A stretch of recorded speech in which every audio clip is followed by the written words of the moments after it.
Taste the Daily. Nipah புயல் காரணமாக கடந்த 2 நாட்களாக தொடர் மழை கொட்டி தீர்த்ததில் இளம் சம்பா நெற்பயிர்கள் மழைநீரில் பாதிக்கப்பட்டுள்ளது. ரெட்டக்குடி, உபய வேதாந்தாபுரம் மற்றும் கோவில் திருமாலம் உள்ளிட்ட பல பகுதிகளில் முன்னாள் அமைச்சரும் நன்னிலம் எம்எல்ஏவுமான ஆர் காமராஜ் பார்வையிட்டு விவசாயிகளிடம் குறைகளை கேட்டறிந்தார்.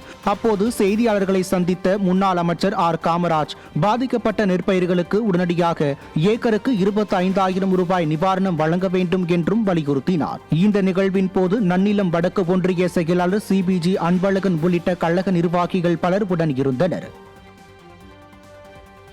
விருதுநகர் மாவட்டம் சிவகாசி சட்டமன்ற தொகுதிக்கு உட்பட்ட வாக்குச்சாவடி மையங்களில் வாக்காளர் பட்டியல் சிறப்பு தீவிர திருத்த பணியை அதிமுக முன்னாள் அமைச்சர் ராஜேந்திர பாலாஜி நேரில் ஆய்வு செய்தார். திருத்தங்கல், சத்யாநகர், கலையரங்கம் மற்றும் வேளாங்கண்ணி உள்ளிட்ட பல்வேறு வாக்குச்சாவடி மையங்களில் முன்னாள் அமைச்சர் ராஜேந்திர பாலாஜி நேரில் ஆய்வு செய்த அதிகாரிகளிடம் வாக்காளர் பட்டியல் சிறப்பு தீவிர திருத்தம் குறித்து கேட்டறிந்தார். இந்நிகழ்வின் போது கழக நிர்வாகிகள் பலர் உடன் இருந்தனர். மயிலாடுதுறை மாவட்டம் புதுக்குப்பம் மீனவர் கிராமத்திற்குள் கடல் நீர் புகுந்ததை அறிந்து அதிமுக முன்னாள் சட்டமன்ற உறுப்பினர் பவுன்ராஜ் நேரில் சென்று பாதிப்பு குறித்து பார்வையிட்டார். வங்கக்கடலில் ஏற்பட்ட டிட்வா புயல் காரணமாக பூம்புகார் சட்டமன்ற தொகுதிக்கு உட்பட்ட புதுக்குப்பம் மீனவ கிராமத்தில் கடல் நீர் உட்புகுந்த தகவல் அறிந்து மயிலாடுதுறை மாவட்ட கழக செயலாளரும் முன்னாள் சட்டமன்ற உறுப்பினருமான எஸ் பவுன்ராஜ் மீனவர்களை நேரில் சந்தித்து ஆறுதல் கூறினார். அப்போது மின்கம்பி தாழ்வாக உள்ளதாக மீனவர்கள் தெரிவித்ததை அடுத்து சம்பந்தப்பட்ட மின்வாரிய அதிகாரிகளை தொலைபேசியில் தொடர்பு கொண்ட அவர் தாழ்வான மின்கம்பிகளை உடனே சரி செய்யுமாறும் கேட்டுக்கொண்டார். இந்த நிகழ்வின் போது கழக நிர்வாகிகள் பலர் உடன் இருந்தனர்.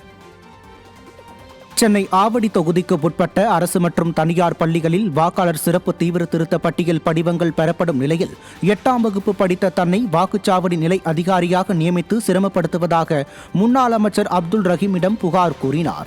எஸ்ஐஆர் படிவங்களை அரசு பள்ளி ஒன்றில் பெற பொதுமக்கள் காத்திருந்த போது பிஎல்ஓவாக நியமிக்கப்பட்ட ஒருவர் பணிக்கு வரவில்லை என்று முன்னாள் அமைச்சர் அப்துல் ரஹீமிடம் அங்கிருந்தவர்கள் குற்றம் சாட்டினர். இதுகுறித்து சம்பந்தப்பட்டவரிடம் முன்னாள் அமைச்சர் அப்துல் ரஹீம் தொலைபேசியில் கேட்டபோது தான் 8ஆம் வகுப்பு வரை மட்டுமே படித்துள்ளதாகவும் எஸ்ஐஆர் பணியை மேற்கொள்ள தெரியாத தன்னை பிஎல்ஓவாக நியமித்து சிரமப்படுத்துவதாக குற்றம் சாட்டியது அதிர்ச்சியை ஏற்படுத்தி உள்ளது.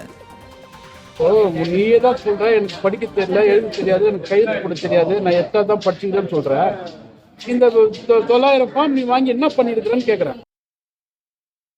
திருவள்ளூர் மாவட்டம் ஆவடி தொகுதிக்கு உட்பட்ட ஆவடி காமராஜ் நகர் மற்றும் கருமாரியம்மன் கோயில் தெருப்பகுதியில் சாலைகள் முழுவதும் குண்டும் குழியுமாக குப்பைகள் கொட்டப்பட்ட துர்நாற்றம் வீசி வருவது குறித்து முன்னாள் அமைச்சர் அப்துல் ரஹீம் ஆய்வு மேற்கொண்டார். பொதுமக்கள் புகார் அளித்ததை தொடர்ந்து அப்பகுதிக்கு நேரில் சென்று ஆய்வு மேற்கொண்ட முன்னாள் அமைச்சர் அப்துல் ரஹீம் சாலையில் கொட்டி கிடக்கும் குப்பைகள் குறித்து அதிகாரிகளிடம் தெரிவித்து உடனடியாக நடவடிக்கை எடுக்க வலியுறுத்தினார்.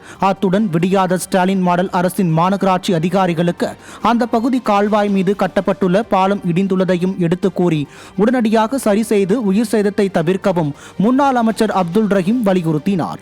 இந்த ஆய்வின் போது கழக நிர்வாகிகள் பலர் உடன் இருந்தனர்.